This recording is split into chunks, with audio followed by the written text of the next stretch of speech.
జరిగిందమ్మా అయ్యా. ఇప్పుడు మేము కష్టాలు ఉన్నప్పుడు మా ఏరియాకి వచ్చి మమ్మల్ని పట్టించుకొని మాకు సాయం చేసిన దేవుడు. వాళ్ళ ఆయుష్లు అన్నీ పోసుకొని ఇంకా 10 సంవత్సరాలు ఆంధ్రప్రదేశ్ నేలాలనేదే మా చిరకాల వాంఛ. బ్రో, మన పవన్ కళ్యాణ్ గారిని అపోలో హాస్పిటల్లో అడ్మిట్ అయ్యారు కదా, చూసారా విజువల్స్ ఎలా? అయ్యయ్యో, పవన్ కళ్యాణ్ గారు మాత్రం మహాదేవుడు అయినా ఎందుకు హాస్పిటల్లో అడ్మిట్ అయ్యాడంటే ఆయన కోసం చెప్పాలంటే అందరినీ ఏమైనా చేయలేదు. ఆయన అందరినీ పరిపాలన మాత్రం మంచి అందరికీ మంచి చేసిండు. ఆయనే హాస్పిటల్లో ఎలా పడి ఉన్నాడంటే ఆయన మహాదేవుడు అయినా పవన్ కళ్యాణ్. కానీ ఎప్పుడు కూడా హాస్పిటల్లో అడ్మిట్ అవ్వలేదు. కానీ ఆ దేవుడి దయ వల్ల హాస్పిటల్లోంచి పవన్ కళ్యాణ్ బతకాలబ్బా, పవన్ కళ్యాణ్ బతకాల. ఆయన దేవుడైనా అడ్మిట్ అయిన హాస్పిటల్లో నాకు తెలీదు. కానీ నాకు పవన్ కళ్యాణ్ మాత్రం ఏ అన్నం చేయలేదు. ఆకలిస్తే మన డిప్యూటీ సీఎం కళ్యాణ్ గారికి కొద్దిగా హెల్త్ బాగాలేక అపోలోలో జాయిన్ అయ్యారు కదా, సో ఏంటండి? లైక్ చాలా బాధాట సంఘటన అన్న ఇది.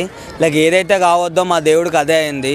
లైక్ ఒకప్పుడు మేము కష్టాలు ఉన్నప్పుడు మా ఏరియాకి వచ్చి మమ్మల్ని పట్టించుకొని మాకు సాయం చేసిన దేవుడు. అట్లాంటి దేవుడికి ఇట్లా అవుతుందని చెప్పేసి అంటే మేము కల్లో కూడా ఊహిస్తలేము మన అసలుకి. లైక్ దేవుని దయ వల్ల ఏం కాకుండా లైక్ రికవరీ జల్దీ అయిపోతే చాలా బాగుంటుంది. లైక్ ఎప్పుడైతే ఆ విషయం మాకు తెలిసిందో అప్పటి నుంచి మా కన్నీళ్ళు కూడా ఆగుతలేవు. సో దేవుడికి ఒకటే కోరుకుంటున్నా, ఆ దేవుడు అనేటోడు ఎట్లా మాకు కనిపించడు. సో ఒక మనిషి రూపంలో కనిపించే దేవుడు అంటే మాకు పవన్ కళ్యాణ్. సో అదే రకంగా లైక్ ఆయన కొంచెం జల్దీ రికవరీ అయితే మాకు ఇది చాలు. ఎందుకనంటే ఇప్పుడు అది కాకపోయినా ఆంధ్ర పాలిటిక్స్లో మొత్తం ఇట్లా కొన్ని మళ్ళా సెటార్లు వేస్తారు. సో ఆ దేవుడిని మేము కోరుకుంటున్నాం అన్న, జల్దీ నయం కావాలని చెప్పి. కళ్యాణ్ గారు అదే అపోలో హాస్పిటల్లో జాయిన్ అయ్యారు కదన్నా, ఎలా అనిపిస్తుంది ఏంటన్నా? అది నిజంగా అది చాలా బాధాకరమైన విషయం.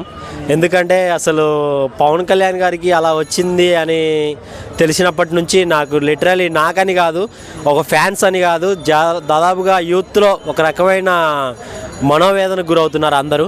నిజంగా ఆయన లాంటోడు ఇక్కడ ఉన్నవా డిప్యూటీ సీఎం అయిన తర్వాత ఎంతో కష్టపడుతున్నారు, బుడదల్లో వానల్లో ఎండల్లో కష్టపడుతున్నారు అన్న.